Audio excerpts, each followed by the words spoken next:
Hola, muy buenas. Estamos aquí en un nuevo vídeo de oposición ambiental para la oposición de agentes de medio ambiente de la Junta de Andalucía y vamos a continuar con la tercera parte de la Constitución española en nuestra especialidad.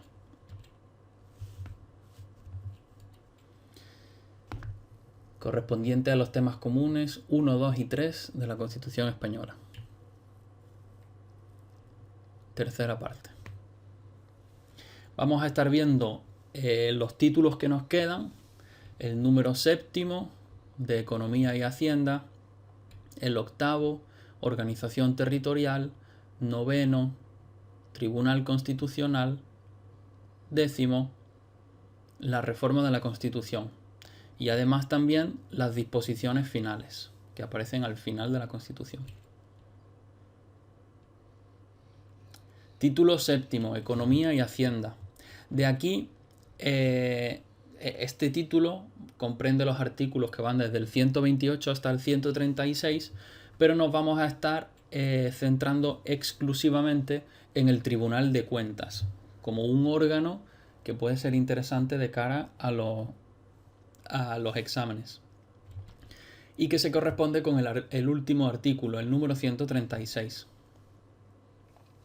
El Tribunal de Cuentas es el supremo órgano fiscalizador del Estado y es único en su orden. El Tribunal de Cuentas es el órgano que se va a encargar de controlar las cuentas del Estado y supervisar que todo va de acuerdo a los presupuestos que habían realizado y que no hay ningún tipo de fraude por medio. Entonces nos dice que va a controlar las cuentas del Estado y, en su caso, va a emitir juicios contables. Esto de los juicios contables es una particularidad porque de todos los órganos que tienen estas funciones, solamente el Tribunal de Cuentas, que pertenece al Estado, es el que tiene capacidad para emitir un juicio sobre si hay fraude o no hay fraude a nivel contable. ¿Vale? Esto no tiene consecuencias a nivel judicial, pero como sí tiene esa potestad de emitir su juicio, pues evidentemente luego si emite un juicio contable en el que hay responsabilidad contable, pues esto lo va a tramitar los órganos de justicia, que ahí sí van a tomar las medidas correspondientes. Pero el juicio contable, a nivel de contabilidad, quien tiene la potestad exclusiva para emitirlo es el Tribunal de Cuentas, que pertenece a la administración del Estado.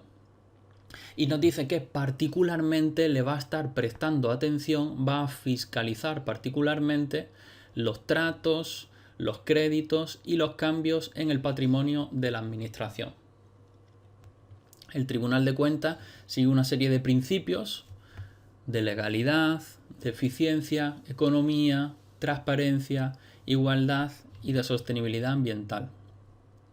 ¿Cómo se compone el Tribunal de Cuentas? Bueno, pues vamos a tener 12 consejeros que los van a elegir las Cortes Generales.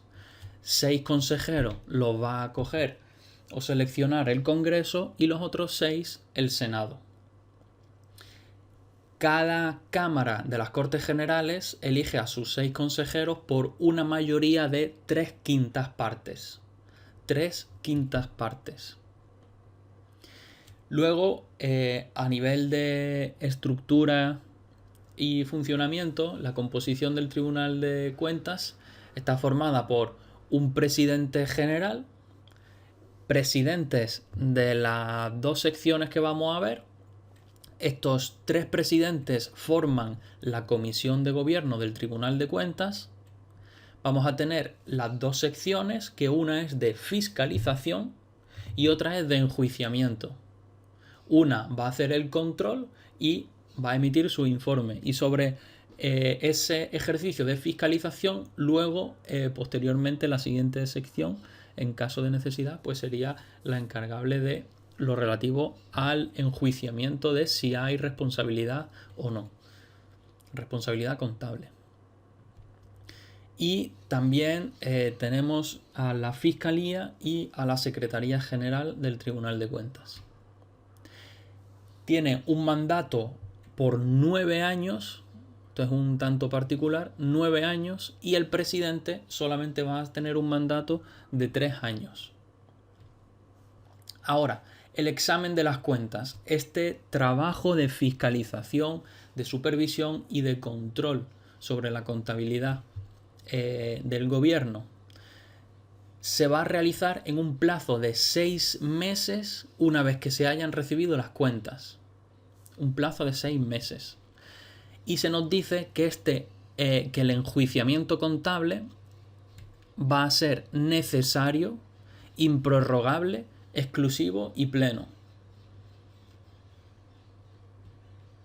No va a producir efectos fuera de la jurisdicción contable. Esto es a lo que nos referíamos como que a nivel judicial pues no tiene efectos, sin perjuicio de que la Administración de Justicia utilice este juicio contable que emite el Tribunal de Cuentas como medio de prueba para emitir su resolución judicial.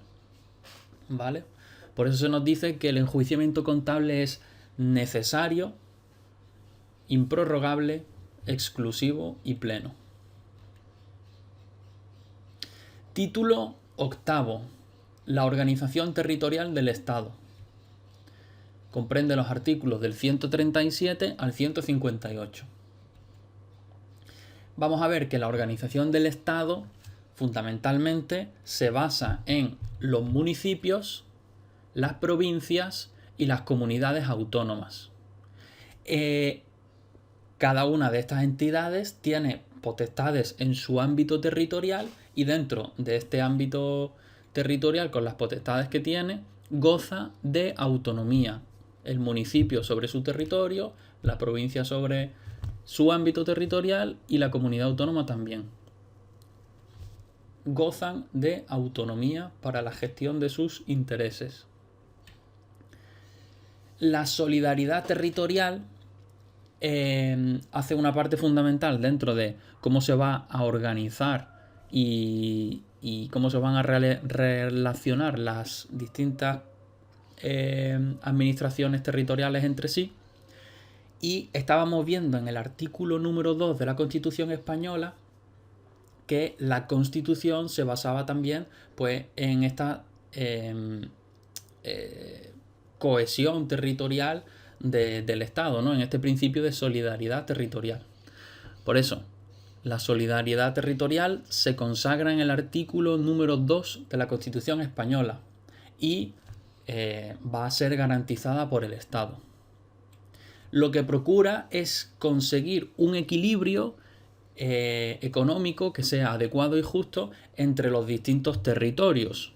Y se nos dice que especialmente le va a dedicar una atención especial a las islas, al hecho insular, ¿vale? Dentro de la península, pues tenemos esta unidad física y territorial, geográfica, y pues especialmente las islas quedan un poco más distanciadas, ¿no? Por cuestiones geográficas, y entonces pues se le va a prestar una atención especial, una atención particular. También podríamos hablar sobre Ceuta y Melilla, pero específicamente se nos menciona el hecho insular. Ahora, las diferencias en los estatutos de autonomía, porque cada comunidad autónoma tiene su propia norma básica, fundamental, dice que no puede implicar privilegios sobre las otras comunidades autónomas. Cada comunidad autónoma va a tener su propia regulación, autorregulación, pero esto no puede dar pie a que en un territorio haya privilegios con respecto a otro. Y dice, todos los españoles tienen igualdad nacional de derechos y obligaciones en cualquier parte del territorio, que se vincula con lo que veníamos diciendo anteriormente de que los estatutos no pueden contemplar privilegios con respecto a las otras partes del territorio español.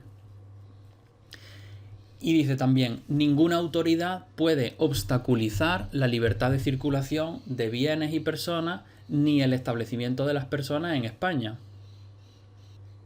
Entonces, si un andaluz quiere moverse y cambiarse de comunidad autónoma por el motivo que sea, para buscar trabajo o desarrollar su vida en otro territorio, pues en principio no puede estar limitado por ninguna autoridad.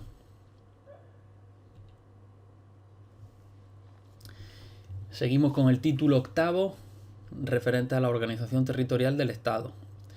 ¿Cómo se forman las comunidades autónomas? Bueno, pues tenemos dos maneras o dos vías por las que se pueden formar las comunidades autónomas. Que son la vía de acceso común, regulada en el artículo 143, o la vía que vamos a ver después, rápida, la vía especial o rápida. ¿Quién puede acceder por la vía común? Entendiendo que es común, pues normalmente vamos a integrar dentro de este paquete pues lo genérico, ¿no? Prácticamente podríamos incluir aquí a todos los territorios, ¿no?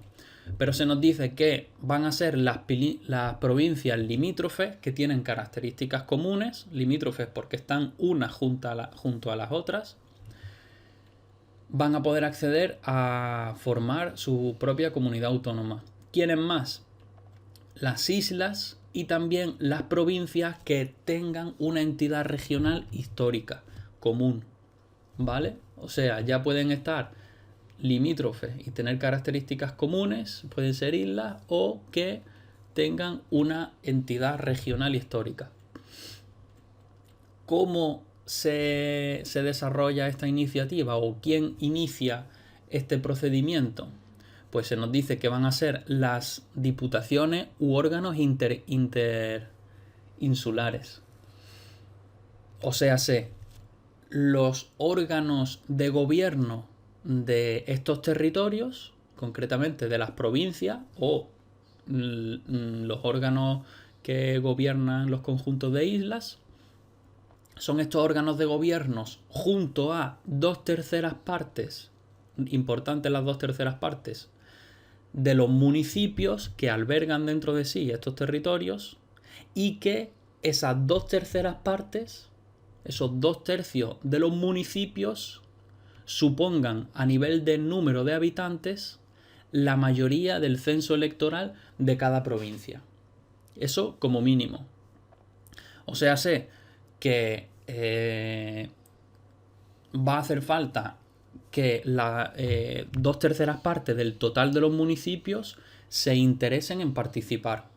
Y una vez que tenemos ese mínimo de las 2/3 partes de los municipios, cada uno de esos municipios tiene que contribuir a que dentro de todas las provincias, si hay 500.000 habitantes en una provincia, por poner un ejemplo, pues sería necesario que al menos la mitad más uno, que ya se alcanzaría la mayoría del censo electoral, estuviera dentro de esos 2/3 partes de los municipios.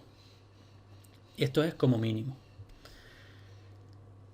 Una vez que una de estas diputaciones inicia el proceso de consulta y de recabar la participación de otras provincias, porque van a ser distintas provincias que quieran formar una comunidad autónoma, o también desde que empiezan a movilizar todo el tema con los ayuntamientos, se establece un plazo límite de 6 meses en el que se tienen que poner de acuerdo los gobiernos de las provincias más los gobiernos de los ayuntamientos, y tienen que llegar a estos mínimos en este plazo de 6 meses para constituirse en comunidad autónoma. Si en estos 6 meses no lo han conseguido, hay como una penalización que dice que hasta que no pasen 5 años no van a poder volver a intentar unificarse en comunidad autónoma. ¿Vale? Entonces, de alguna manera, es como que se apremia a que se haga, pero que se haga bien de verdad, para que no se quede pillada la gente ahí por medio. Ahora, para que se apruebe, lo que necesita una comunidad autónoma es su estatuto. Para que se constituya como una comunidad autónoma necesita, igual que España tiene la Constitución, pues la comunidad autónoma necesita su proyecto de estatuto. ¿Cómo se va a desarrollar en este caso de vía de acceso común el proyecto del estatuto? Pues se va a formar una asamblea en la que van a participar los diputados provinciales o de las islas. O sea, estos participantes de las asambleas, podríamos decir autonómicas o preautonómicas, porque todavía no se ha formado la comunidad autónoma, estos diputados se van a juntar con los diputados del Congreso y los senadores que se hayan elegido en las provincias.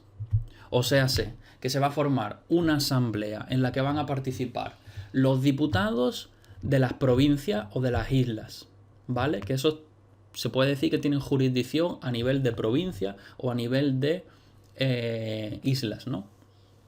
Y esta gente se va a juntar con los diputados y los senadores de las Cortes Generales que han sido elegidos, que hayan sido elegidos en dichas provincias. Entonces se junta todo este grupo de gente y van a ser las personas que elaboren el proyecto del estatuto.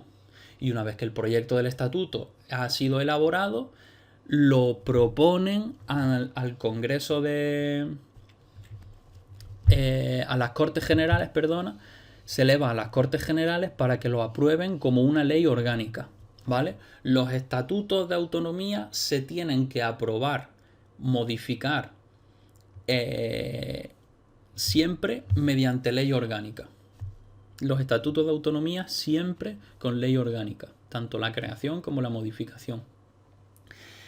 Entonces, haciendo un repaso rápidamente sobre esta vía de acceso común, vamos a enfocarnos a que la vía común necesita 2/3 partes de los municipios, de los ayuntamientos. Importante porque va a ser un marco que diferencie o un elemento que va a diferenciar de la otra vía que vamos a ver después. Y también que el proyecto de estatuto lo forma más gente que en la vía rápida, ¿vale? En la vía de acceso común va a estar participando más gente que en la de la vía rápida. Vamos a verlo. Artículo 151, muy importante también, 143, 151. Aquí lo estamos viendo juntos, aunque aparecen separados, porque nos viene bien para compararlos. La vía de acceso especial o la vía de acceso rápido, en el 151. Capicúa también. Bueno, ¿quién puede tomar la iniciativa para este proceso? Pues de manera similar nos dice que van a ser los órganos de gobiernos de las provincias o de las islas, las diputaciones u órganos interinsulares, junto a 3/4 partes, aquí la diferencia, de los municipios. Y ahora volvemos con lo mismo, cuya población suponga en su conjunto la mayoría del censo electoral de cada provincia que vaya a participar en este proceso, ¿no? Muy bien, entonces aquí nos hace falta un 75% de los municipios, 3/4 partes.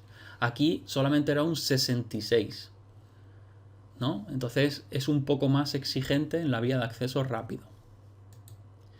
Y ahora dice, ojo, porque esta vía de acceso rápido, además, posteriormente, nos va a requerir que se haga un referéndum y que se apruebe por mayoría absoluta, ¿vale? Lo vamos a ver después.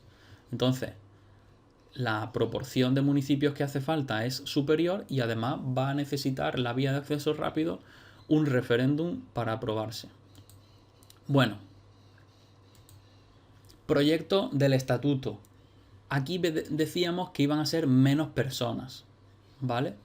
Aquí teníamos en la vía de acceso común teníamos a los diputados de las provincias o de las islas, junto a los de las Cortes Generales, diputados y senadores. En la vía de acceso rápido, la asamblea que va a formar el proyecto del estatuto va a estar compuesta solamente por los diputados y los senadores de las Cortes Generales, ¿vale?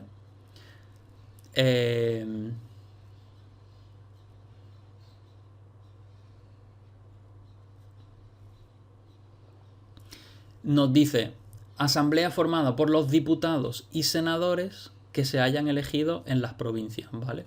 Igual que aquí. Entonces son los diputados y senadores de las Cortes Generales que hayan sido elegidos en las provincias. Hay una diferencia importante. Una vez que el proyecto por la vía rápida se prepara, se va a enviar a una comisión de la constitucional de las Cortes Generales, concretamente del Congreso. O sea, sé que el Congreso va a formar una comisión constitucional que va a estar revisando este proyecto del estatuto. Y va a tener un plazo de 2 meses para ver si le parece bien el proyecto o si le parece mal. En estos 2 meses, si hay que arreglar algo, se tiene que arreglar en estos 2 meses. Y ahora, en esta comisión, cuando se presenta el proyecto del estatuto, puede asistir una delegación autonómica para presentar el proyecto y defenderlo. Y como decíamos, en estos 2 meses, si se llega a un acuerdo, porque le parece bien a la comisión, pues hace falta el referéndum que veníamos hablando, la comisión tiene que dar el visto bueno, entonces ahora dice, bueno, nosotros hemos dado el visto bueno, a ver qué dice el pueblo. Se hace un referéndum en los territorios afectados y se tiene que aprobar por mayoría absoluta. Una vez que se aprueba por mayoría absoluta, este proyecto hay que mandarlo a las Cortes Generales para que se ratifique, porque ya ha sido aprobado anteriormente, ahora solamente necesita la ratificación de su aprobación y que se apruebe una ley orgánica donde recoja este Estatuto de Autonomía. Eso es en el caso de que se llegue a un acuerdo de sacar adelante este proyecto. Si no hay acuerdo, pues simplemente se deshace, todo lo que se ha hecho no sirve y van a ser las Cortes Generales que van a hacer un proyecto de ley orgánica y va a ser el conjunto de las Cortes Generales, no solamente los diputados y senadores de las provincias, sino el conjunto de las Cortes Generales con todos sus integrantes, quienes van a hacer el proyecto, que en su caso pues llegará a ser aprobado por ley orgánica. Entonces, un plazo de 2 meses para tramitarse. Son poquitas cosas de diferencia. Las 3/4 partes, aquí hace falta también un referéndum, es menos gente, solamente van a ser los diputados del Congreso y los senadores que se hayan elegido en las provincias participantes los que vayan a participar, y los 2 meses y lo que sucede con este proyecto. Muy bien. Seguimos dentro de este título 8º de la organización del territorio del Estado y vamos a ver los supuestos especiales para formar autonomía. Artículo 144. También importante, 143, 144, 151. El 144, estos supuestos especiales, vamos a ver que tiene 3 categorías, la A, la B y la C. 144.A establece un supuesto especial para una sola provincia, ¿vale? Y tenemos el ejemplo de Madrid, que es una comunidad autónoma compuesta por una sola provincia, o podríamos hablar también de la región de Murcia, que es solamente una provincia. En el 144.b tenemos los territorios que no llegan a ser provincias, pero que se pueden constituir en comunidad autónoma. En este supuesto estamos refiriéndonos a Ceuta y a Melilla, ¿vale? No llegan a tener la entidad de una provincia, pero pues tienen su comunidad autónoma propia. Y por último, el 144.c está previendo constituir comunidades autónomas para corporaciones locales que no tomen la iniciativa o excepcionalmente,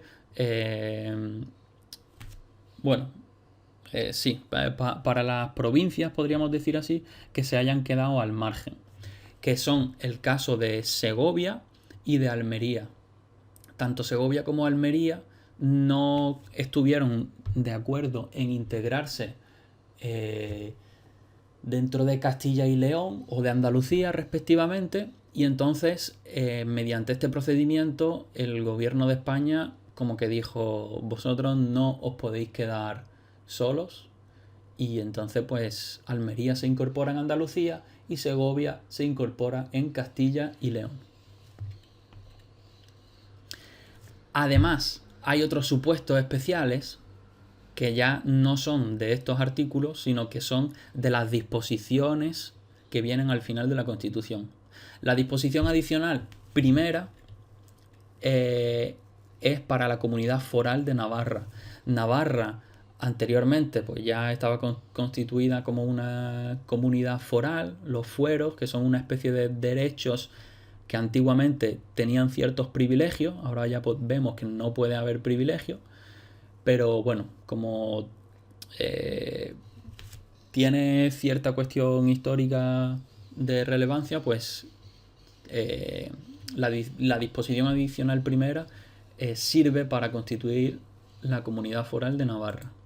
Y la disposición transitoria segunda, no adicional, transitoria, sirve para regiones que hayan tenido estatutos preautonómicos anteriormente, en la época, si no me equivoco, de la República, y que lo que pueden hacer es recurrir a su antiguo proyecto, plebiscitar su proyecto, y necesitan la aprobación por mayoría absoluta de el órgano preautonómico que anteriormente hubo. Y una vez que este órgano preautonómico lo aprueba por mayoría absoluta, el proyecto preautonómico también, pues se le comunica al gobierno y ya está, ¿vale? Entonces, estos no siguen ninguna de las vías que habíamos visto anteriormente, ¿vale? Tienen unos procedimientos especiales para ellos. Y aquí, en esta disposición transitoria segunda, tenemos los casos de Galicia, el País Vasco y de Cataluña. Muy bien. De hecho, el resto en general accede a través de la vía común, y es Andalucía la que accede por la vía especial o rápida del artículo 151. Muy bien. Estatuto autonómico. Como habíamos dicho anteriormente, es la norma institucional básica de la comunidad autónoma, como así lo es la Constitución para el Reino de España. ¿Y qué contiene el estatuto? Como mínimo, pues va a tener el nombre, la denominación de la comunidad autónoma, los límites territoriales que abarca o que tiene, la organización y la sede de sus diferentes instituciones, las competencias que asume y una base normativa para el traspaso de servicios.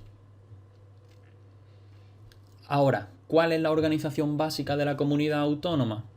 Pues según la Constitución española vamos a tener la Asamblea Parlamentaria, que es el poder legislativo y que en Andalucía se va a llamar el Parlamento de Andalucía. Tenemos el presidente y el Consejo de Gobierno, ¿vale?, que van a asumir el poder ejecutivo. Y tenemos el Tribunal de Justicia, que va a ser el Tribunal de Justicia, el Tribunal Superior de Justicia de Andalucía. Los tribunales de las comunidades autónomas son superiores y el de España es el supremo. Muy bien.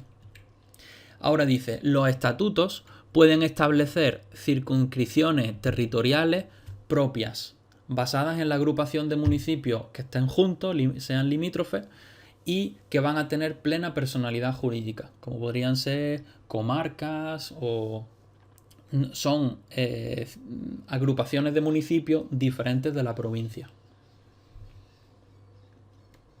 Vale. El control sobre la comunidad autónoma. ¿Cómo vamos a controlar el desarrollo de la actividad de la comunidad autónoma? El Tribunal Constitucional va a estar supervisando todo lo que tiene que ver con la constitucionalidad de sus actuaciones y aquellos recursos de competencia. Imagínate que entre dos comunidades autónomas quieren asumir la totalidad de una competencia, como fue por ejemplo el caso de Andalucía, que quiso asumir la totalidad de la gestión de la cuenca hidrográfica del Guadalquivir, porque al 99% está en territorio andaluz, pero como hay un 1% aproximadamente, ¿no? O sea, es a nivel simbólico. Como hay una pequeña parte del territorio que está fuera de Andalucía, pues no puede asumir la competencia íntegra. Entonces, era inconstitucional que Andalucía en su estatuto de autonomía asumía como competencia exclusiva esta gestión, ¿no?, del Guadalquivir. Y el Tribunal Constitucional lo declaró inconstitucional. Muy bien. Eso a nivel constitucional. ¿El gobierno qué control va a hacer sobre la comunidad autónoma? Pues todas aquellas competencias que el gobierno le haya delegado, pues normalmente el gobierno se reserva la facultad y la potestad para realizar controles y supervisión. Tribunales de lo contencioso administrativo. Bueno, van a estar supervisando la legalidad de las normas que desarrolla el gobierno andaluz, en nuestro caso, y su actuación. Va a estar supervisando que tanto las normas que desarrolla como la actuación que realiza se ajusta a las leyes. Ese control lo realizan los tribunales, el poder de la justicia. Y el Tribunal de Cuentas pues va a estar supervisando la materia económica y presupuestaria. ¿Qué pasa cuando se descontrola una comunidad autónoma? Esto lo vemos en el artículo 155, ¿vale? Que de alguna manera fue relevante anteriormente cuando Cataluña realizó su proceso de independencia. Se activaba un poco el artículo este. Dice, si alguna comunidad autónoma no cumple con sus obligaciones o atenta contra el interés nacional, aquí es donde tenía el gobierno de España la posibilidad de activar este artículo, porque los artículos al principio de la Constitución decíamos que España se basaba en la indisoluble unidad de la nación española. Quiere decir que es una sola, ¿no? Aunque sean diferentes naciones, en su conjunto hacen la sola nación española. Y entonces, pues dentro del proceso de independencia tendría que participar el conjunto de la nación española. No puede ser algo así como tan independiente, aunque lo que busque sea la independencia. Entonces, como estaba atentando contra el interés nacional, pues el gobierno de España pudo acceder a este artículo 155 para disponer de una serie de medidas, ¿no? Dice, en este caso, el gobierno queda facultado para dictar instrucciones a las autoridades de la autonomía que sea. En vez de ser la propia autonomía la que va a dictar las órdenes, es el gobierno que queda facultado para ponerse en esa posición de superioridad jerárquica y dictar las instrucciones. Y además va a poder tomar las medidas necesarias para obligar al cumplimiento forzoso de las obligaciones y así poder proteger el interés nacional. ¿Vale? Dentro de este cumplimiento forzoso era que se estaba previendo el despliegue a nivel disuasorio o preventivo de las Fuerzas Armadas. Ahora, ¿esto lo puede hacer así del tirón? No. Dice que antes de poder llevar al cumplimiento forzoso de dichas obligaciones, se requiere mayoría absoluta del Senado. Y aquí está remarcado en otro color porque es una de las competencias que asume el Senado.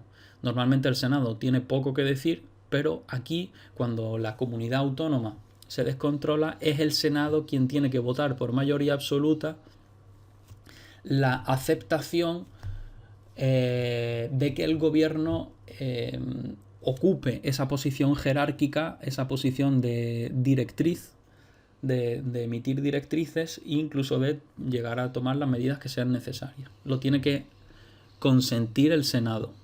Y antes de que el Senado lo tenga que consentir, el gobierno tiene que haber justificado que en diferentes ocasiones se lo ha pedido de manera políticamente correcta y por otra vía, ¿no? O sea, previamente el presidente tiene que haber solicitado de manera formal, oye, mira, que no puede acceder a la independencia sin contar con el resto de la nación española, por favor, no hagan las elecciones. No, pues mira, que yo voy a seguir haciendo. No, mira, por favor, pero es que no puede. Una vez que ha solicitado formalmente varias veces la normalización de la situación y no se haya conseguido por esta vía, entonces sí el Senado puede autorizar por mayoría absoluta que el gobierno asuma estas facultades que se le dan.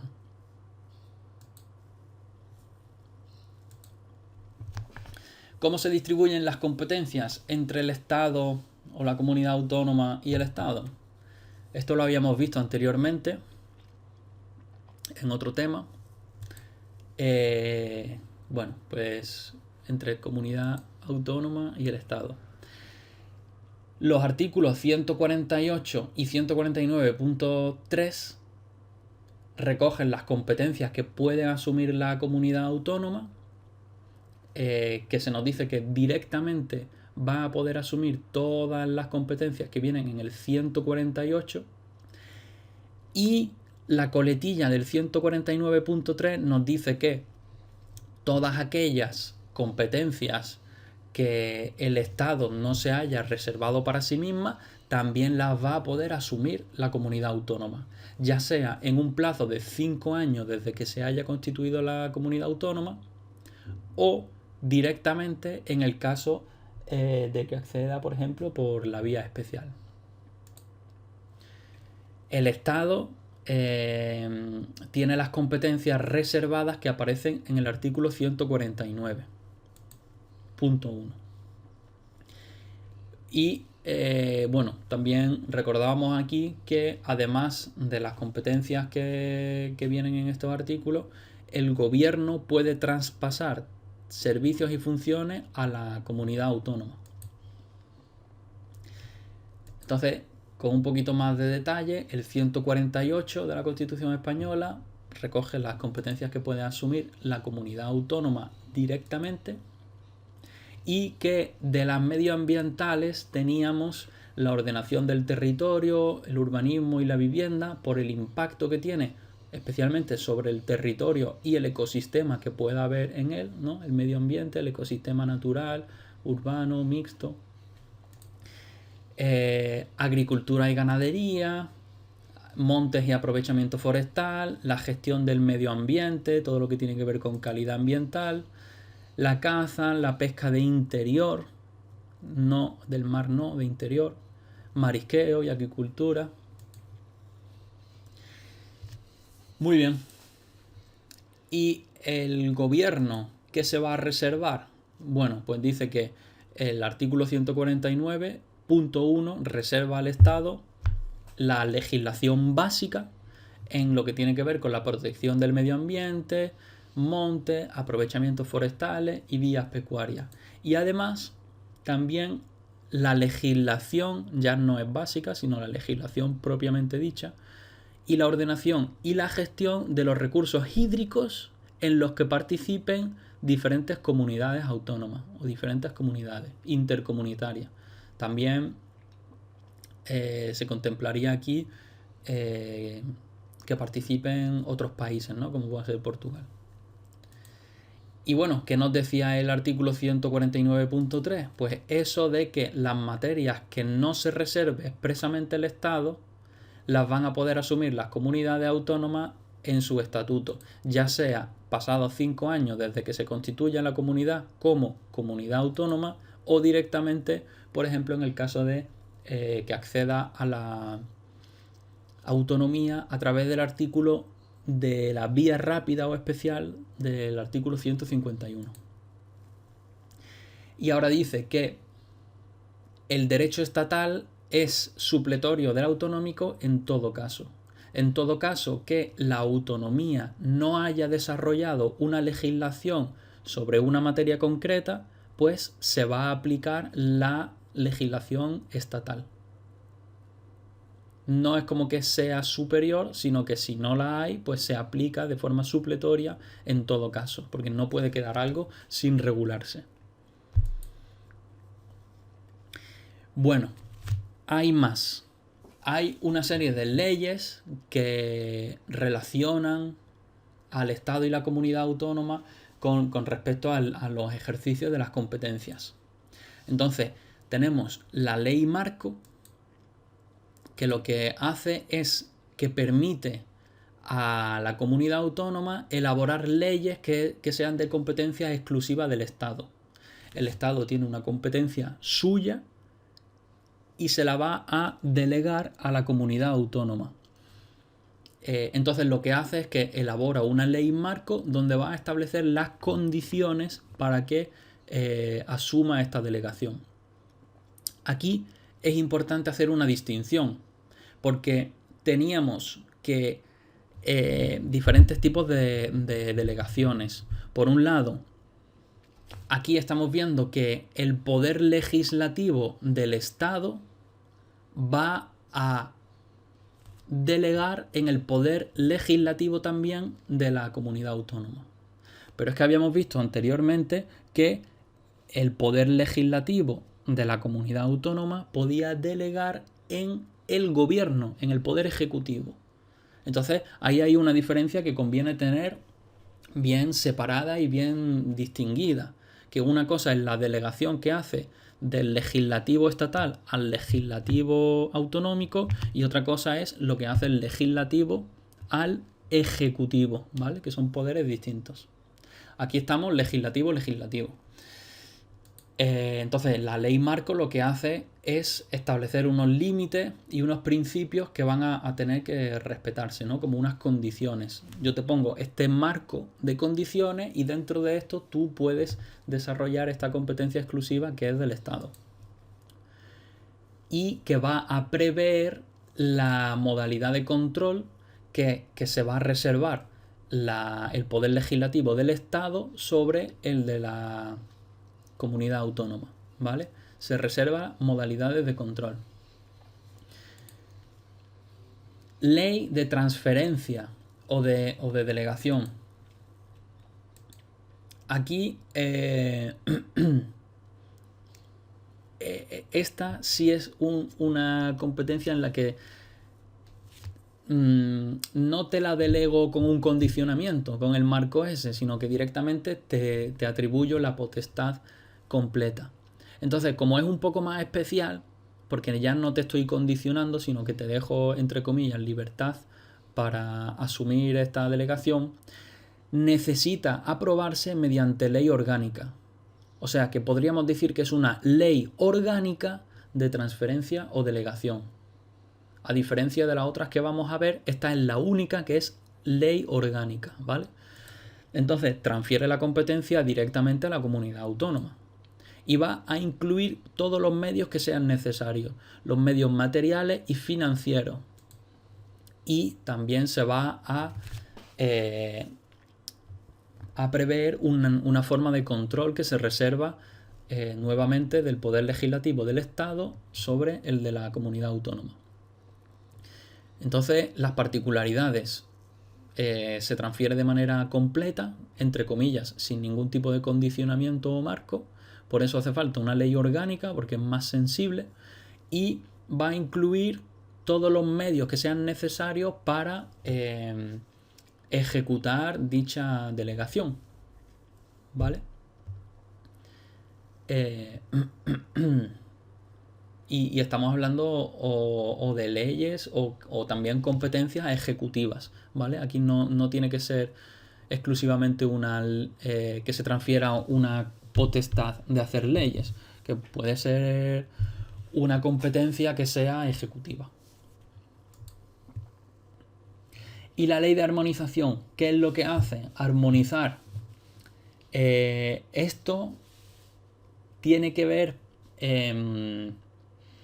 sobre legislaciones que desarrollan las comunidades autónomas de manera diferenciada, porque tienen su propia autonomía y su propia potestad, pero que a veces se hacen necesario que sean similares en estructura o en funcionamiento, que tengan una especie de patrón común que facilite y armonice la cooperación entre los organismos de las distintas comunidades autónomas. Esto lo vemos con los incendios forestales. Si cada comunidad autónoma que tiene potestad para regular esta cuestión establece sus propios códigos y sus propios protocolos, en el momento en el que un incendio forestal pasa de una comunidad autónoma a la otra, puede resultar conflictivo la coordinación, pues porque usan otras palabras a la hora de comunicarse, los protocolos son distintos, mil historias. Entonces, en ciertas ocasiones, como puede ser esta, se establece una serie de reglas y principios comunes para que homogeneice las actuaciones autonómicas y se pueda así facilitar la coordinación. Puede tener lugar incluso sobre competencias que sean exclusivas de las comunidades autónomas. Al ser exclusivas, se supone que el Estado no tiene nada que decir aquí, pero bueno, entendemos que son situaciones especiales y entonces se permite hacer una ley de armonización. Y va a requerir mayoría absoluta de ambas cámaras de las Cortes Generales. Esto aquí tendría que estar marcado en color, que no ha aparecido. Requiere mayoría absoluta de las Cortes Generales. ¿Por qué yo quisiera que esto estuviera aquí, lo de las Cortes Generales? Quizás también lo de mayoría absoluta, pero especialmente lo de las Cortes Generales. ¿Por qué me interesa saber que la ley de armonización entre diferentes comunidades autónomas necesita aprobación por las Cortes Generales? Pues porque podríamos pensar que como el Senado es la Cámara de representación territorial y lo que estamos hablando es de coordinar y armonizar distintos territorios, la competencia fuera del Senado, pues no. El Senado tiene tan poco peso o tan poca competencia que ni siquiera aquí tiene exclusividad en esto, como sí lo tenía en lo que habíamos visto anteriormente. Entonces, bueno, pues nada, un apunte, porque puede ser una pregunta, ¿no? Te puede llevar a pensar que es el Senado y entre distintas respuestas posibles, tú puedes marcar el Senado. Te dicen, no, es el Congreso, no, es el Senado, no, son las Cortes Generales, no, es el Parlamento de Andalucía. Entonces, bueno, hay que prestarle atención a esa cuestión, ¿vale? Muy bien. Más cositas entre las relaciones del Estado y de la comunidad autónoma. El delegado del gobierno es una figura del gobierno de España que lo que hace es representar de alguna manera la administración general del Estado dentro de la comunidad autónoma. Y es más, cuando haya que coordinar actuaciones estatales con autonómicas, va a ser este delegado del gobierno quien haga la labor de coordinación. Entonces dice, coordina las actuaciones del Estado y las comunidades autónomas cuando procede. Es una persona designada por la Administración General del Estado o vinculada a esta administración. Autonomía financiera de la comunidad autónoma. Va a seguir los principios de coordinación con Hacienda dentro de los presupuestos generales del Estado. Va a seguir el principio también de solidaridad entre todos los españoles. Aunque haya una comunidad autónoma que esté generando más dinero, pues bueno, su contribución también va a ser solidaria con el resto de territorios de España. Dice, la comunidad autónoma puede colaborar en la recaudación, en la gestión y liquidación de los impuestos del Estado. Los impuestos del Estado los cobra el Estado, pero la comunidad autónoma pues también puede facilitar la recaudación, gestión y liquidación de dichos impuestos. Más cositas. Los recursos financieros de la comunidad autónoma. Habíamos dicho anteriormente que tenía autonomía, pero bueno, esta autonomía financiera, ¿de dónde procede? ¿Cuáles son sus recursos? Pues tenemos los impuestos, ya sean los que recibe del Estado. El Estado genera una serie de impuestos, ahí hay un dinero y lo reparte entre las comunidades autónomas. Parte de esos impuestos recaudados. También tenemos los impuestos propios de la comunidad autónoma. También todo lo que tiene que ver con los créditos, ya sea un préstamo de dinero que haya pedido a la comunidad autónoma y que se lo hayan dado, o, como vamos a ver posteriormente, también que la comunidad autónoma haya invertido dinero y le estén llegando los beneficios de esa inversión. Y también los rendimientos del patrimonio, ¿no? Por alquilar, por... no sé. Sí, en general. Se pone en uso y en valor el patrimonio que tiene, eso genera unos valores, unos ingresos, pues también. Y como veníamos diciendo anteriormente, el resultado de las operaciones de crédito, inversiones que haya realizado y los rendimientos de esas inversiones. La comunidad autónoma no puede imponer tributos sobre bienes que estén fuera de su territorio o que dichos tributos vayan a limitar o dificultar u obstaculizar el libre tránsito de mercancías o servicios. ¿Vale? Esto que tiene que ver con tema de aduana y que para facilitar el comercio se liberan las aduanas, bueno, pues la comunidad autónoma no puede poner unos tributos que sean así como de aduana y que vayan a limitar este comercio. ¿Vale?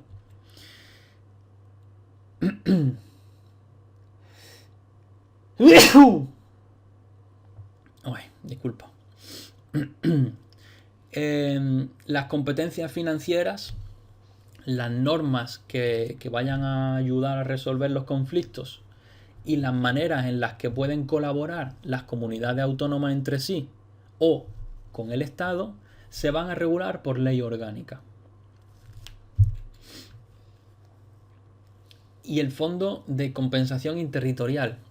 Este es un dinero que pone la Administración General del Estado y que parte también pues, de los ingresos que genera el Estado y que se va a destinar a hacer efectivo ese principio de solidaridad entre los territorios. Va a haber territorios que estén mejor económicamente y territorios que estén más deprimidos. Pues bueno, dentro de esa solidaridad se va a invertir este dinero en equilibrar. Entonces dice, ayuda a solventar los desequilibrios económicos entre territorios, con gastos de inversión que van a hacer efectivo el principio de solidaridad, el Fondo de Compensación Interterritorial. Las Cortes Generales, aquí sí está marcado con colorcito, distribuyen dichos fondos entre comunidades autónomas y provincias en su caso. ¿Por qué ponemos en su caso provincia y no solamente entre las comunidades autónomas? Porque bueno, pues bien sea que se pueda dar el caso de una provincia especialmente deprimida o también tenemos el caso de la región de Murcia o la Comunidad de Madrid, que también son comunidades autónomas provinciales, ¿no? Entonces, el Fondo de Compensación Interterritorial se distribuye entre las comunidades autónomas y en su caso también entre las provincias. Y hacemos otra vez ese gancho, ese llamado con respecto a que no está el Senado, pese a ser una cuestión de armonía entre territorios, y podríamos pensar que es el Senado aquí por ser la Cámara de Representación Territorial quien tuviera potestad, pues no, va a ser el Senado y el Congreso. Van a ser ellos en conjunto, esas cámaras en conjunto, las Cortes Generales, las que distribuyan conjuntamente los fondos.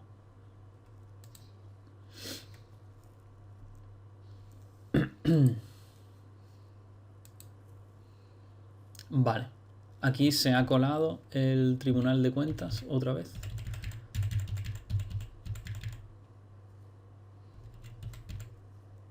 Y pasamos al Tribunal Constitucional.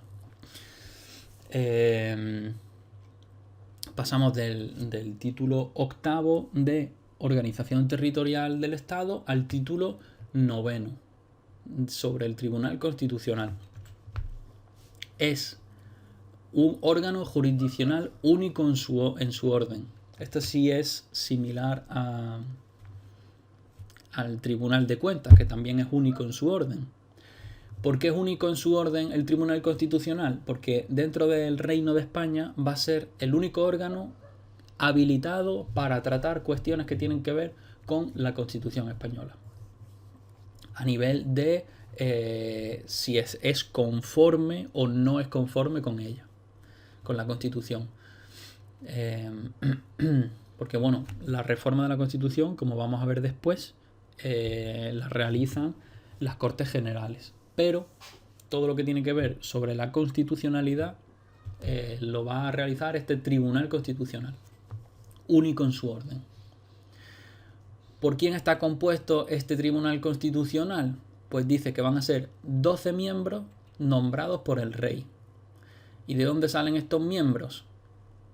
Van a ser juristas, personas de reconocida competencia y experiencia, con más de 15 años, que hayan trabajado con temas de las leyes.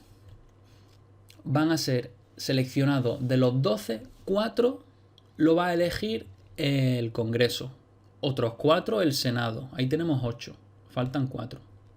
2 los va a elegir el Consejo General del Poder Judicial, ¿vale? Que recordamos que es el órgano que gobierna el tema de justicia, no que la administra, que la gobierna. Por eso el Consejo de Gobierno del Poder Judicial va a seleccionar a 2 de estos miembros.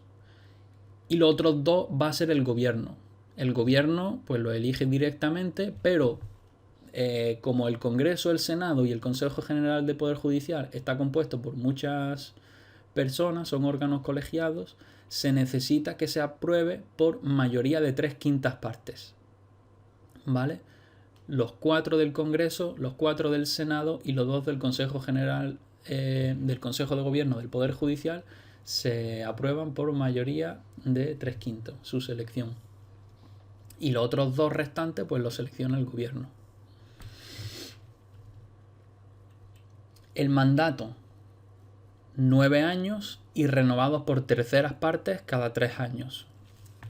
¿Vale? Pues se renuevan primero 4, luego otros 4 y luego los otros 4.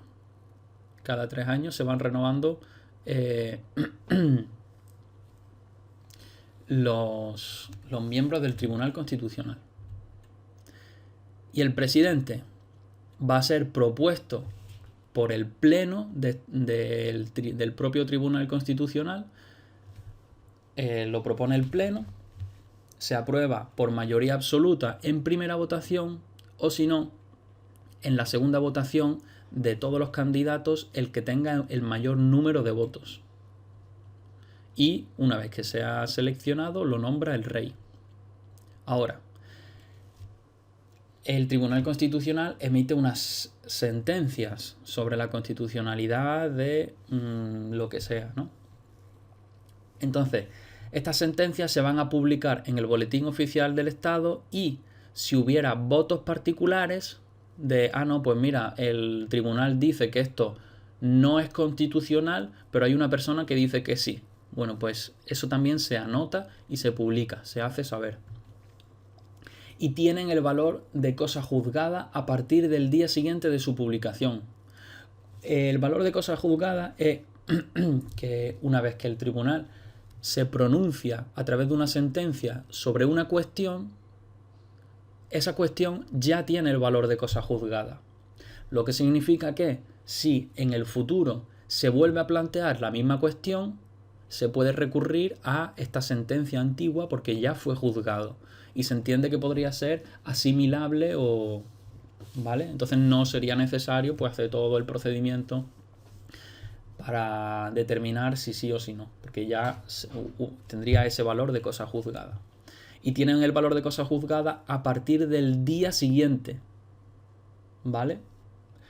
Es importante lo del día siguiente porque a veces vamos a ver, y esto es muy típico de pregunta de examen, que te dicen ¿cuándo? El mismo día de su publicación, el día siguiente, a los X días siguientes, ¿vale? Entonces, la misma cosa, tú sabes que es de tal manera, pero el cuándo, pues también es importante. Porque te hacen preguntas con eso. Y sus resoluciones afectan a todos, como no puede ser de otra manera. Estamos hablando de cuestiones constitucionales que afectan por igual tanto a los poderes públicos como a los ciudadanos. La parte de una ley que no se ve afectada por inconstitucionalidad va a seguir vigente, salvo que esta sentencia que diga que hay una parte que no sea constitucional y por tanto no sea válida, si en la misma sentencia dice que toda la norma es inválida, pues habrá que hacerle caso. Por ejemplo, decíamos anteriormente el caso del Estatuto de Autonomía de Andalucía, que se autoasignaba la competencia exclusiva del Guadalquivir. Y esto venía en una parte del Estatuto de Autonomía. Entonces ahí se declaró inconstitucional esta competencia que se asumía de manera exclusiva, pero ya está, el resto del estatuto estaba bien, no había que derogarlo, no había que rechazarlo ni eliminarlo, simplemente el resto sigue vigente y ya está.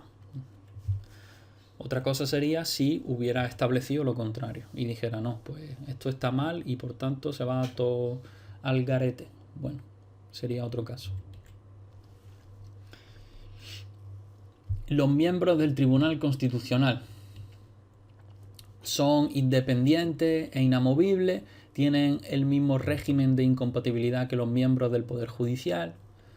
El cese también es similar, ¿no? Porque expire el mandato, porque renuncien, porque se vean incapaces, porque le haya venido una incapacidad o incompatibilidad sobrevenida, o porque hayan violado su función y tengan una condena y que haya sido inhabilitado. Organización del Tribunal Constitucional. Tenemos el Tribunal Constitucional cuando funciona en pleno o dos salas que se dividen los miembros y forman dos salas, ¿no? Puede funcionar en pleno, todo el mundo junto, o en dos salas, que una sala va a estar presidida por el presidente y la otra sala va a estar presidida por la persona que ocupe el cargo de la vicepresidencia, ¿vale? Y independientemente de estas dos salas grandes, tenemos secciones que están formadas por tres personas. El presidente de la sección y dos miembros más, ¿vale? Podemos suponer que si hay 12 miembros en el Tribunal Constitucional y las secciones están compuestas por 3, pues cabría esperar que hubiera 4, pero pues quizás también se pueda replicar.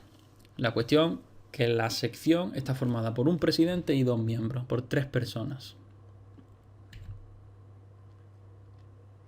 Competencias del Tribunal Constitucional. Recurso de inconstitucionalidad sobre leyes o normas ley. Este recurso de inconstitucionalidad tiene que ver con cuando se pretende aprobar una ley o una norma, ¿no?, con rango de ley que vaya en contra de lo que sienta como base que hay que respetar la Constitución. Entonces, una vez que se tenga conocimiento de que se haya llegado a aprobar como fue en el caso nuevamente del tema del Estatuto de Autonomía de Andalucía, se aprobó porque no se cayó en la cuenta de que el Guadalquivir tiene parte de su cuenca hidrográfica que está fuera de Andalucía, pero en el mapa lo ves y eso no te das cuenta. Entonces pasó desapercibido inicialmente. Pero en este plazo de 3 meses, pues Extremadura, entre otras comunidades autónomas que se veían afectadas también, pues dijeron, oye, que competencia exclusiva, nada. Entonces tienen un plazo de 3 meses para presentar un recurso de inconstitucionalidad y decir, oye, yo creo que esto no puede ser. ¿Quién lo puede interponer? Pues ya sea el presidente del gobierno, el defensor del pueblo, 50 personas de las Cortes Generales, ya sean 50 del Congreso o 50 del Senado, y también las asambleas autonómicas. Va a resolver el recurso de inconstitucionalidad el Pleno. Y lo juzgado sobre estos recursos no va a perder el valor de la cosa juzgada. Esto es lo que hablábamos anteriormente. Una vez que se haya juzgado, si en el futuro vuelve a salir la misma cuestión, ya tiene valor de cosa juzgada, ¿vale? No pierde ese valor. Más cositas. Cuestión de inconstitucionalidad. Esto tiene que ver de alguna manera con el recurso, pero ya no es que se ha aprobado algo, sino es más bien que hay un juez en un tribunal que quiere aplicar una ley y consulta la ley y no sabe, tiene dudas de si lo que va a aplicar en razón a lo que se ha aprobado, si puede ser o no constitucionalidad. Entonces, de manera preventiva, dice, esto aquí está, lo veo chungo, tengo mis dudas, a ver qué dice el Tribunal Constitucional. Entonces, la interpone o los jueces o los tribunales, ¿vale? Solamente la cuestión la interpone los jueces o los tribunales, diferente del recurso, la cuestión. Y nunca va a tener carácter suspensivo.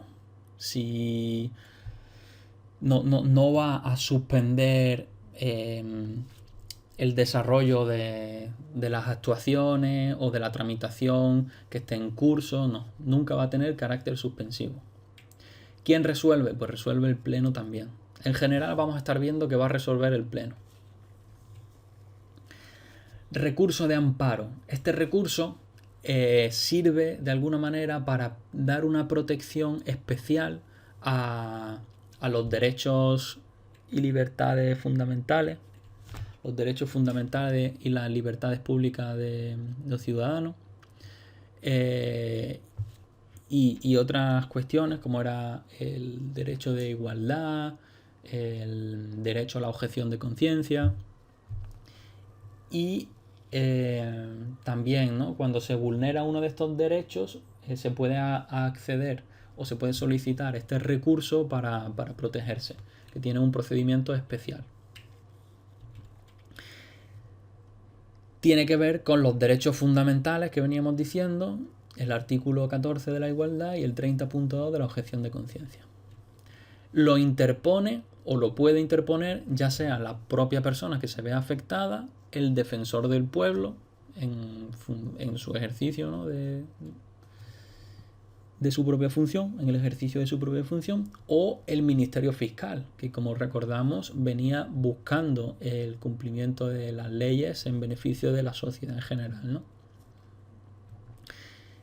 Y este recurso de amparo, como estamos hablando de que probablemente sean cosas más personales o más pormenorizadas, pues aquí sí van a resolver ya sea o salas o secciones, ¿vale? El recurso de amparo es de los pocos que se va a resolver en sala o en secciones. Conflicto de competencias. Bueno, cuando comunidades autónomas asumen o pretenden asumir competencias para sí mismas, o al contrario, dicen no, yo no soy competente, que lo haga el otro porque yo aquí no pinto nada. Cuando hay conflicto de competencia, pues también se puede presentar este recurso ante el Tribunal de Constitucionalidad. ya sea entre el Estado y la comunidad autónoma, entre diferentes comunidades autónomas, o también entre el gobierno y el Congreso, o entre el Congreso y el Senado, el Poder Judicial, entre todos estos órganos, ¿no? Y están los conflictos positivos en los que dicen, no, sí, yo soy competente, y el otro dice, no, competente soy yo, o negativos en los que dicen, no, yo no, tú. Y resuelve el pleno. Más cositas, hay más cositas. Conflicto de autonomía local, lo interpone la provincia o el municipio que se ve afectado, un poco en relación con el anterior, pero ya a nivel más cercano en la localidad de la provincia o del municipio. Declaración de constitucionalidad sobre tratados internacionales. Si queremos asumir un tratado internacional, tenemos que cerciorarnos de que se ajusta a la Constitución. Y si la Constitución no lo contempla y queremos adherirnos, pues habrá que modificar la Constitución. Pero hace falta esta declaración de constitucionalidad. Impugnación de normas y resoluciones de las comunidades autónomas. Lo interpone el gobierno cuando la comunidad autónoma hace una resolución y el gobierno la quiere impugnar. Entonces, de manera preventiva, se suspende esa norma que haya podido aprobar la comunidad autónoma por un periodo de 5 meses, en el que se va a ver qué es lo que está pasando ahí. Recursos previos y demás. Bueno, recursos previos de inconstitucionalidad. Antes de aprobar una ley o antes de cualquier historia con carácter previo, se pregunta, oye, yo quiero hacer esto, ¿se puede o no se puede según la Constitución? Para saber yo si sigo para adelante o si no, o si lo tengo que enfocar de otra manera o la cuestión. Con carácter previo se presenta este recurso de consulta. Y luego también dice que el Tribunal Constitucional va a asumir el resto de competencias que le atribuyan, ya sean las leyes orgánicas o la Constitución. ¿Vale? Si en el futuro salen más cosas en la Constitución que se le atribuye al Tribunal Constitucional, pues evidentemente va a ser su competencia. O si hay leyes orgánicas que también le atribuyen competencias, también. Pero tienen que ser leyes orgánicas, no valen las ordinarias. Y casi finalizando con el título 10, que es el último de los títulos, tenemos la reforma de la Constitución. Bien. La iniciativa. Bueno, la propuesta para reformar la Constitución ya puede partir del gobierno o de 15 congresistas o de 25 senadores o de las asambleas legislativas. Aquí llamamos la atención porque vemos que hace falta menos congresistas. Recordamos que el Congreso tiene mayor importancia y entonces, bueno, pues como que hace falta menos, como que se le da más valor al Congreso, ¿no? Hace falta 15 congresistas o 25 senadores o una asamblea legislativa de las comunidades autónomas o el propio gobierno. Formas de reformar la Constitución: la vía ordinaria o la vía agravada, artículos 167 y 168. La vía común tiene que ver para el grueso de la Constitución. Esta agravada es la que veremos, que es para aquellas partes que están blindadas, que están protegidas y que van a tener, por tanto, un procedimiento más exigente y más dificultoso a la hora de aprobarse. Entonces, artículo 167, la vía ordinaria para aprobar una reforma de la Constitución.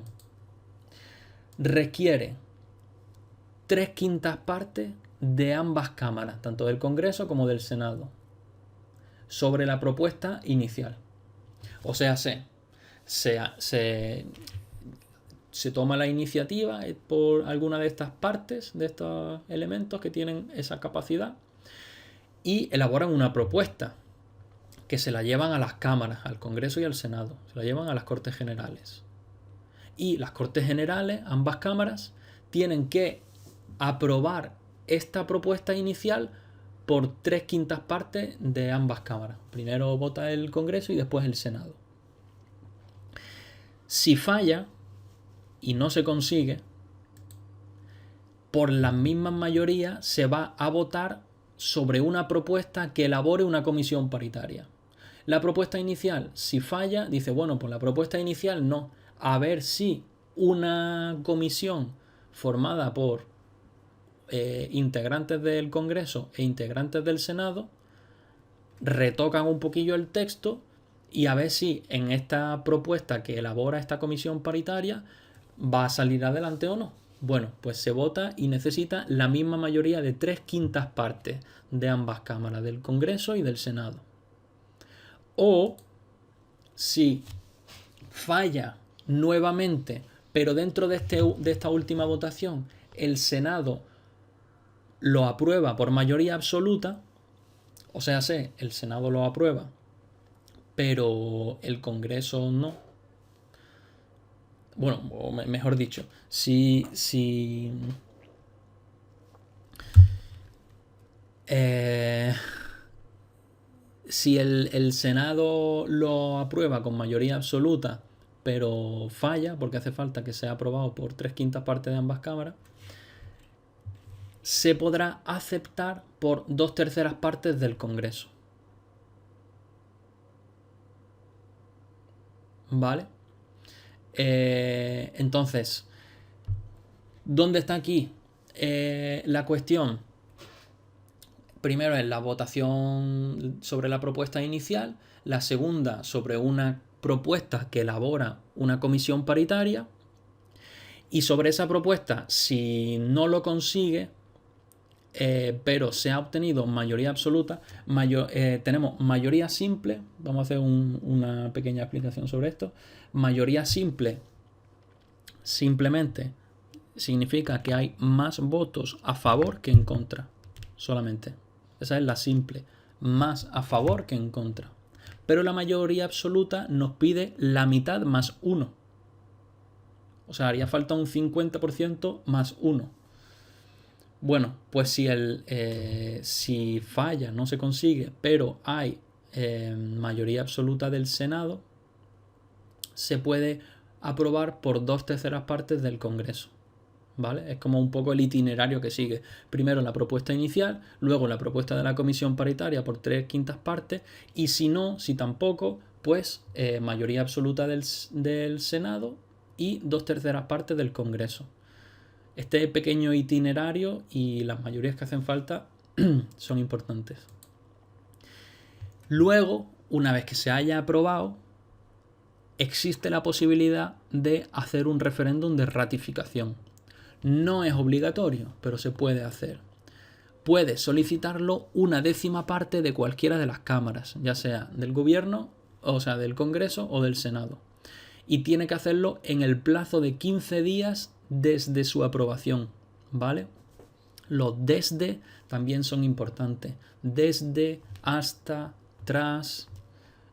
Aquí aprendemos o nos conviene tener bien identificado el tema este, ¿no? De las palabras que son especiales y que no es lo mismo desde que tras. En fin, son palabras que pueden cambiar el sentido de manera sensible y que pueden hacer acertar o fallar una pregunta. La vía grabada, ¿en qué consiste? Bueno, primero vemos que aplica para las partes blindadas de la Constitución española, que es una reforma de toda la Constitución o de los derechos fundamentales y las libertades públicas de los ciudadanos, o del título segundo que tiene que ver con la corona. ¿Vale? Si aplica para estas cosas, hace falta realizar el procedimiento de la vía agravada. ¿Qué requiere para ser aprobado? Pues hace falta 2/3 partes de ambas cámaras, ¿vale? Que es un poquito mayor que 3/5 partes, 2/3 partes, es un poco más exigente. Esto equivaldría a un 66% y 3/5 partes equivaldría a un 60%. Entonces, 60%. Entonces aquí hace falta un 6% más, aproximadamente. Y mayoría absoluta en menos, porque sería un 50% más 1, ¿vale? Bueno, volviendo a la vía grabada. Requiere 2/3 partes de ambas cámaras. Además, requiere que una vez que se apruebe, las Cortes Generales se disuelvan y se hagan unas nuevas elecciones y salga... y bueno, y una vez que haya salido las nuevas Cortes Generales, el nuevo gobierno y todo, tiene que votarlo a favor nuevamente, otra vez por la misma mayoría, en las nuevas cámaras. O sea, esto es un poco especial, ¿no? Tiene que aprobarlo las 2/3 partes de las Cortes Generales, pero ahora hay que disolverla y convocar nuevas elecciones. Y cuando salga la gente, lo que hacen es que vuelven a votar con los nuevos congresistas, los nuevos senadores, vuelven a votar por la misma mayoría. Y tienen que aprobarlo, otra vez por 2/3 partes. Y ahora sí, después de esa segunda aprobación por las Cortes Generales, es necesario, sí o sí, de manera obligatoria, un referéndum de ratificación por parte de la ciudadanía. ¿Vale? El proceso. ¿Qué reformas se han hecho con anterioridad? Que, bueno, es curioso. Alguna vez ha caído alguna pregunta sobre esto. Pero más que nada a nivel curioso. Pues el 27 de agosto de 1992 se reformó la Constitución española para adecuarla al Tratado de Maastricht. ¿Vale? Concretamente el artículo 13.2. Y así poder entrar en la Unión Europea. Eso es por un lado. La reforma en el 92 para poder entrar en la Unión Europea y adherirse al Tratado de Maastricht. El 27 de septiembre de 2011, hace no tanto tiempo, según se vea,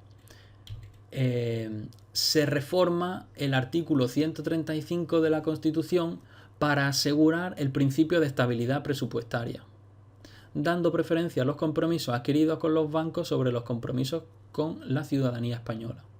El principio de estabilidad presupuestaria viene a decir, esto tuvo que ver con la crisis y el dinero que nos dio Europa.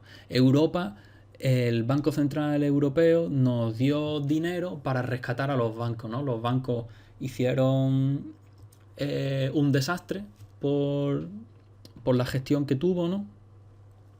Y se declararon en bancarrota. Entonces, si no se saneaban las cuentas, pues el sistema financiero español pues se iba a ir al carajo.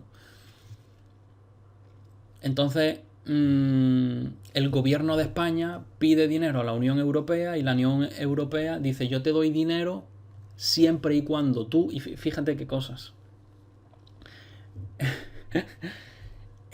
Además es que fue una barbaridad. Parece ser de que cogió, le dijo, yo te voy a prestar dinero siempre y cuando tú me lo vayas a devolver. Pero ojo, es que me lo tienes que devolver y me tienes que asegurar que me vas a dar preferencia a mí, a una entidad bancaria y a las entidades bancarias en general, antes que los derechos de los ciudadanos en general. O sea que se reforma la Constitución para poner por delante el compromiso que el gobierno de España tiene asumido con las entidades financieras, ¿vale? Los compromisos con las entidades bancarias financieras tienen preferencia a los compromisos que tiene con la propia ciudadanía. Esa es la reforma que se hizo en 2011 y es parte de nuestro ordenamiento jurídico constitucional, vamos. O sea que encima no es... Tendrá su desarrollo por ley, pero vamos, que el hecho de que esté en la Constitución es grave, la verdad. Desde mi punto de vista, hay cuestiones de la Constitución española que están mal y bueno, pues esta es una de ellas, ¿no? Si no, pues no nos daban el dinero. ¿Qué es lo que ha pasado? Pues que sí, hicimos esto, nos dieron el dinero y nosotros ¿qué hicimos? Pues le dimos el dinero a los bancos gratuitamente. O sea, el banco se forró a costa de la ciudadanía española, entra supuestamente en quiebra, porque a mí eso no me cuadra, pero esto es opinión personal. El gobierno de España le mete todo el dinero y se lo regala. Y ahora, ¿quién tiene que devolver todo ese dinero que nos ha prestado? La ciudadanía. Eso es lo que ha pasado y es muy grave, la verdad. Bueno, eso era a nivel anecdótico. A veces no puedo evitar decir lo que pienso, pero esto no es pregunta de examen. Bueno, con esto hemos terminado. Por lo menos la parte de los títulos. Queda una cosita que vamos a ver muy rápido, porque realmente no tiene mucho, que es que una vez que terminan los títulos de la Constitución, venían las disposiciones, ¿vale? Recordamos, 4 adicionales, 9 transitorias, una derogatoria y una final, ¿vale? 4, 9, 1, 1. H de jefe, ¿no? 4, 9, 1, 1. Y ya está, ahora sí que sí. Hemos terminado la Constitución española. Espero que no haya sido demasiado pesado. Es un poquito pesado, pero bueno, la Constitución española es uno de los temas más importantes que tenemos dentro de la oposición por el número de preguntas que van a aparecer en el examen, que no van a ser pocas. Así que con esto hemos terminado y nos vemos en la próxima. Un saludo.